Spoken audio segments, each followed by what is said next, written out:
Hello and welcome to Noni, Yanga's flagship talk show where we discuss the topics that you, our viewers at home, are talking about just a little bit louder. The numbers of people getting hitched are decreasing, whilst the numbers of people cohabiting are on the rise. Even the practice itself has evolved and can now include the union of two people of the same sex. With all these facts staring us in the face, isn't it true to say that marriage has had its day? I know nowadays marriage is not seen as kind of the ultimate goal. So I think it has outdated because there's a lot of kind of new ways to live, cohabit together with other people. Yep. But personally, it is outdated, I would say. Why do you think the law doesn't allow us to have, to enter polygamous relationships? And do you think it's right? People tend to focus on the sex aspect and they think, oh, he just wants many wives so he can, I guess, go forth, multiply and just have like lots of sex. But to your point, I think when it's practiced within the framework, there are a lot of rules. There are. And it brings So a lot many. of responsibility onto the man because he has to provide for, 2 or 3 sets of families. He has to cater to different sets of emotional needs. Yes. And he sort of has to be ready for the task and be assessed. Can you take on another one? Now, marrying someone is more about love. It's more about if you love that person, which I think the key thing in marriage should be. If you decide to now do multiple, one person will definitely suffer. You're talking about love now. So are you saying it's impossible to love to be able to love more than one person? No, I'm saying it wouldn't be equal. People are just longing to be loved. Oh, to trying to make me cry. to be valued. To feel like that their partner is has got their back. But I believe 2 things are compulsory when you get together with someone that you plan on spending any quality time with. First of all, declare your financial situation. I don't want the bailiffs turning up. And secondly, I need to know if you and I are compatible in the bedroom because that's a lot of what's important to me in a relationship.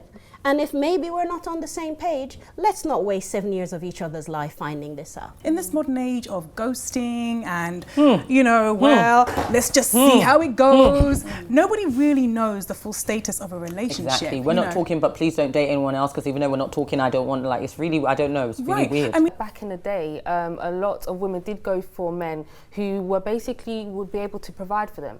But I think now, because there's so much more opportunities for women, I think it's very important that women just not look at men for money. I think there should be other qualities that they should look for in a man in order to build a family, to build a marriage, to build a home. Love someone's all religions. I believe that if you love the person, you can respect each other's choices. I think I've heard people say that, for instance, in Islam, that if you marry a Christian, you have to take your wife actually to church. So they have to respect each other's religion. Now, when the kids come in, then I have to decide where the kids will worship, what they will be brought up as. But I saw, when you were doing the intro to the program, you said that kind of child will have the best of both worlds and will be able to decide. And trust me, in that kind of house, there won't be discrimination, and that helps the world. If you can have a compromise and have an understanding relationship, then your marriage should look how you want it to look. And that's the point.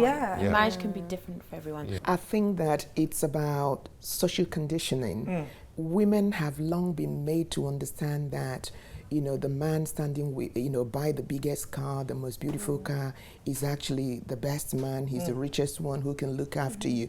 But again, it depends on the women you are talking to and the women you are looking at. For me personally, the good looks wouldn't do it for me. The Ferrari wouldn't do it for me because when I see a man standing by a Ferrari, that's it first. The first thing that, I tell you, the first thing that hits me is watch it. He may be shallow himself. He may be a gold digger himself. He may be looking. I am older, but I still have young men who come to me looking at me because maybe I'm standing next to a car looking for my car and they think, oh, maybe she must have some money. So it goes either way. I come from a polygamous home and I didn't see any difference, and I reckon it's because of the environment. I can't, envisage a polygamous home in Europe where you have 2 wives and dozens of kids running around. But in Africa, where we grew up, it's normal. The next door neighbor, people across the road. Very normal. So it's Everybody very normal. And it's got nothing to do with money. The man doesn't have to be financially capable to have more women. So it's just a cultural thing in the for people who practice, such things. At 36, finally, she can tell somebody, no, you need to stop. This isn't working for me, and you are not picking up on my cues. So unless you want this to be a really poor experience for both of us, either we need to take a step back and assess what's gone wrong, or you need to go. And so many of us don't have that conversation anymore. It's almost like we are okay with having a bad sexual experience and being all right with that, because we just expect it not to be that good, and it's about the guy, and thank you very much, it was lovely, and we move on from that. Instead of saying, no, this can be great if we both give it some thought and know what we're doing a little bit more. If not spoken about, different races come with different respects, different principles, which you need to understand. And, as simple as it may be, if you cross the line, it could, trigger what's not needed. I think people should have relationship counselling, not sex education, relationship education. You like me, right, you like me, I like you. What's the deal here? Let's discuss children, let's discuss money. Because let's not make it taboo. It's not like, oh, let's see how it goes. You're not seeing how it goes with me. We all sit and watch the romantic movies at Christmas, and the guy goes and chases that one girl, and he gets the one girl, and then they have a family. It's like, it's more to do with the society, the way the society. So we're conditioned, we're essentially programmed by the media and the images that have been beamed to us. What I object to is the generalization by some men who thinks that every woman who loves men with money or who loves money is shallow. And you think about, why are they that way? It is a social conditioning. Maybe during the time of my own mother and my grandmother, they followed the tradition and the religion, which says that the man is supreme. He has the duty of maintaining the family, and he does everything for the woman. So in those days, women were bound to go for the very rich ones who can actually help them to maintain their family. They were not encouraged to go and find their own income. Nobody cared about the talents that women had, and women like me in those generations who were prepared to go and make their own money and be part of it. As far as I'm concerned, for a family to work, for a woman to work, for a relationship to work, a woman must bring something to the table. Communication is key, and communication is important in this stance as well. That anything to do with a couple, you should be able to openly communicate with your partner with. So I definitely believe that if you have been in a long-term marriage and things are a bit slowing down or not how you'd like it to be, I think that you should be open with one another. The second you have sex with a woman, you are responsible. So you know what the risks are, you know what the potential, there's protection, but everyone knows protection doesn't work all the time. In the same vein, it's like committing a crime or like parking in an illegal spot. You might not necessarily get a ticket, but if you get that ticket, there was a risk. So pregnancy is a risk of having sex. So the second you make that decision, you need to pay the fine or take the ownership of that decision. Take responsibility, and you have to be the father for the child. It's actually the best thing. You have to own that. Literally, you have to own that position. You need to, although you might not be ready, but that's life. A lot of things come at you that you're not ready for. You take ownership, and then you make the most out of the situation. You sort of slide into marriage and don't talk about, what are the rules of this union or this cohabiting. I think if you're cohabiting, you could also have conversations saying, what do we mean by this commitment? What does it mean for us? We have to identify what marriage is, because when we say having multiple people for different things, for having this and for that and for that, if marriage is supposed to be, and marriage is supposed to be, and if people want to change it, fine, but maybe they should call it something else. But marriage is supposed to be a man and a woman I know that's whatever. Well, exactly. Coming together. Exactly. To form a bond. What you need to remember though is that the whole sex after marriage is that you haven't experienced it with anyone else. So for you wouldn't know what to judge. So it would be more of that sacred thing, and that we're just enjoying each other's company, and the more you get to know each other, then the more you can explore. But you don't really have anything else to judge it on. In the Western world, we're all more on the same level. In Nigeria, there's probably people with more stake.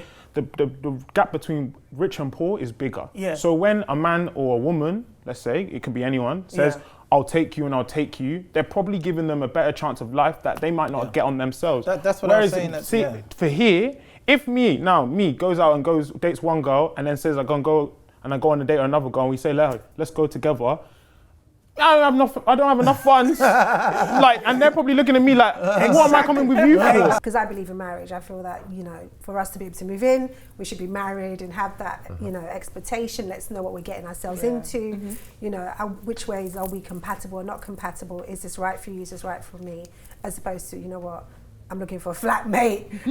come and move into my place and let's share the bills.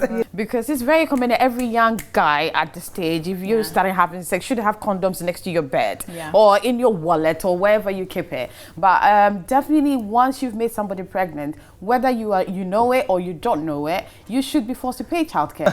If you're in love with a woman, regardless of her race or religion, you're definitely committed to that relationship. Of course, yeah. Okay. Yes. I know people are actually booking the sex with their husband or partners. Like, babes, we're going to have sex Oh my God, on I can't think of Thursday. anything worse. But, you know, it does happen because we're living in a world where everyone's busy and sex is not a priority for some, whereas it is for some. Person, first of all, a human being before he's a Christian or a Muslim. Yeah. So I'm in love with the person. Then we'll not have that discussion. The person might decide to convert. You cannot force the person to convert. The person might decide to convert eventually.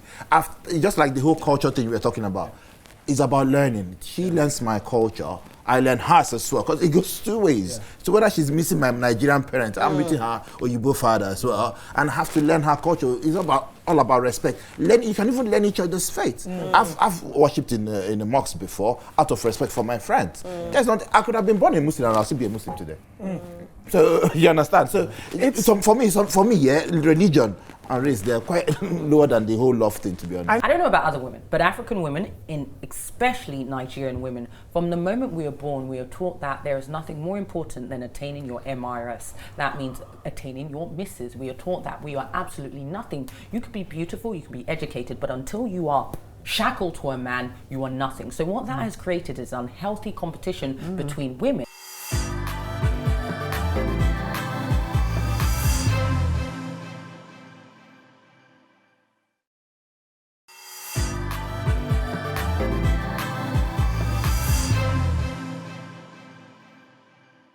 The word love, everybody must examine it deeply and fully. Different definitions? Is that what you're saying?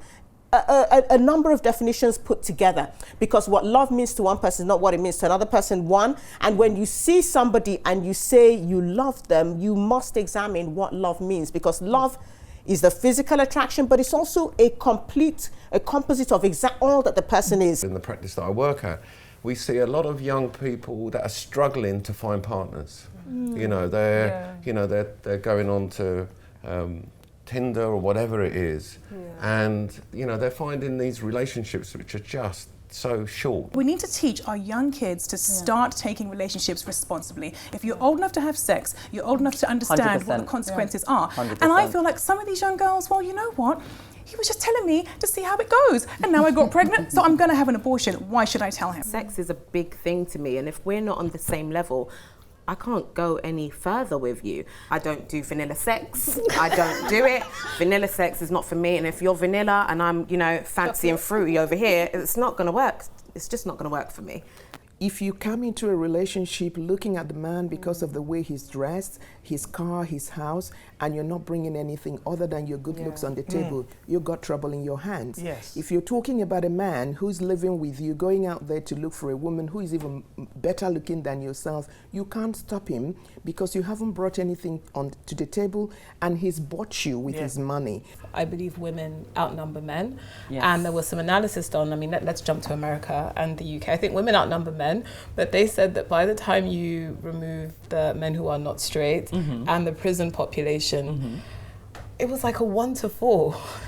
Just in terms of the numbers. It's very disturbing. So it was a good argument for saying, well, let's double up. There's women who don't actually enjoy, you know, having sex, and that's fair enough. But as far as your husband or your partner is aware, so it's not like a one-sided thing where. So it's not an one of you. Exactly. It's fine. Yeah. So you both have to agree on, like, we both. This doesn't work for us. Let's try something else. Polygamy, if you looked at it more from, like, maybe, I don't know, a holistic point of view, like, it's probably happening more than you know, in the sense of, like, is it the Profumo affair when in the politics, in British politics, just before Thatcher, where you know, politicians were known to go and see mistresses, and then it came out. And look, hey, who knows what our new prime minister's doing behind closed doors? But all I'm saying is, if it was facilitated, yeah, of course it could work. I don't want to go into a marriage because, yeah, I feel that you can financially look after me when I know mothers before me that hasn't, you know, they've been stuck in a marriage where they were financially dependent on a man. Absolutely. So I think for women, you know, it's like, okay, I want to get myself together. How would you handle that if, let's say, for instance, your son decided to marry out of faith? I would like to discuss with him and with the both of them actually exactly what this might entail and encourage them to discuss what could come up. You have to quickly meet the person physically if you're doing this through online dating or apps. I think, I don't know what quick is quick, but you need to quickly meet the person in a cafe or restaurant or something to get to know them and everything. Because on an app or online, how do you know if he's a really loving person? You can write a whole lot of stuff, but then when you meet them, they could say they're George Clooney or they're Idris Elba, and then they're actually someone that looks like from a homeless shelter or something. People, you don't know the truth on these sites. You know, you have people who have relationships via text and they think they're in a relationship. Which is a really hard, It's ridiculous. You know, that's not a relationship. No, it's not, but it's all changing. Definition of relationships are changing. As we said, marriage is also evolving and that's changing people's definition of it. I like watching porn. So, I mean, a good thing is you could sit and say to your partner, let's watch porn together. And then when you're watching it, be like, oh, look, would you do that? What do you think of that? And, you know, stuff like that. You'll be watching it together. You will be able to bounce off of each other and think, okay, he likes that or she would like that. Or, do you know what I mean? And that's how I learn. I mean, I don't know. I've watched porn for years and that's how I keep him with the no. What are your thoughts on interracial relationships? I mean, they're great. They're very great. I mean, just like interreligious relationships. The differences in races and cultures? For me, I don't see difference. And like I said, I look at the human being. I'm not seeing whether you're black and white. I don't really care. In my line of work, a lot of people love me in this country because of my positivity. So it's about my personality. Well, I think men should be allowed to marry as many as they want if you're capable. So legally, you think we should be allowed to marry as many people as possible? Oh yes, it would create a very healthy environment. I have a friend that's married to, I think she's Hindu or Sikh or something like that. So, and she can't take him home. You know, I believe that had to do with conversation between both of them when they're behind closed doors and making them understand that, okay, you know what, my father's like this, my mother's like this. So if you're gonna come, this is their way of life. An issue that could come to some men is that the woman thinks so little of you that she doesn't want to bring a baby into the world with you. So you would be hurt. Are you saying that if you were seeing someone and they didn't even give you the respect of telling you, how would you feel? I would definitely be hurt. It will be very heartbreaking, and I think in the long run, it will definitely have effects on me as a person, because you'd keep flashing back to it. Like, is it what I did? What did I not do? Like, what could I have done better? Is it me as a person? There'll be a lot of mental challenges that you go through. Some people might end up in depression. Other people might, you know, have even fear of, you know, trying to have a baby in the future again. I would tell any young woman to first not look at in terms of what he has, look at his heart first of all, because at the end of the day, it's like what you were saying, it's something on the inside will last forever. What you have can be gone the next day. So it's important to look at that, and also someone who can raise a family with, because a lot of women do choose men who are wealthy, but then when it comes to having children, they're not there, they can be abusive, emotionally, physically, all of that, and it becomes apparent that they didn't think this through whilst they were dating or courting. So I think it's important to really get to know someone, see how they're like, see their values, because when you're dating someone, you can be able to see, is he kind of a flashy person, does he like to spend money and stuff, and you would know this. I think a lot of women just kind of block it out. I think when you met someone for the first time, you get to know that person, and you both need to lay that foundation, not just on your finances, but especially sex, because that is the most important thing, and you both need to enjoy it. So if you're someone that likes to be pleased a certain way, you've got to tell him, like, this, straight up, like, honey, this is how I want it. If it ain't happening, you ain't happening. That's right. basically. There's inheritance issues around if you're unmarried. You know, there's inheritance tax. There's all sorts of financial benefits at the moment to be married. So maybe some of those benefits should be transferred as well to cohabitants.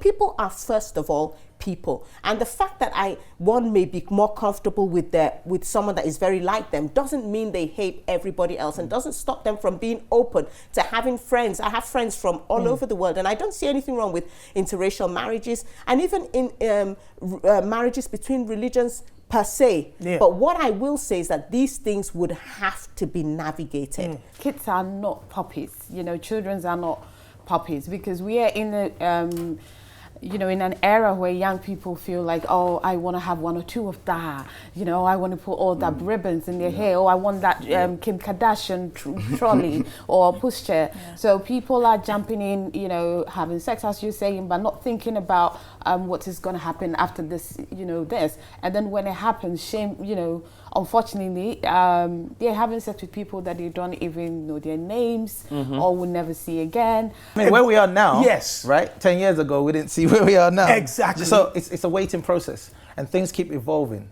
And we don't know what the future is going to give us, but we can deal with now. Yep. If you want to jump in all 3 cups, then have no commitment. So what I wanted to ask you, particularly, because we've seen the evolution in the last 10 years, and possibly the evolution that will come in the next couple of years, do you see that time when such a relationship will be made legal? I mean, I can't really say I see that. I see it getting a bit crazy. I understand the importance of just having somebody there and sharing the bills, for example. Just taking out the bins. Exactly. just the little things, in terms of financially, I think it does help to be coupled up with somebody or to be married. Absolutely. Yeah. Thank you for joining me, and don't forget, every single episode of Noni, past, present, and of course future, is available online at yangatv.com. So wherever you are in the world, yes you on the other side of the world, you can still watch this show and other amazing content from Yanga. Join us again soon for more entertaining chats. Goodbye.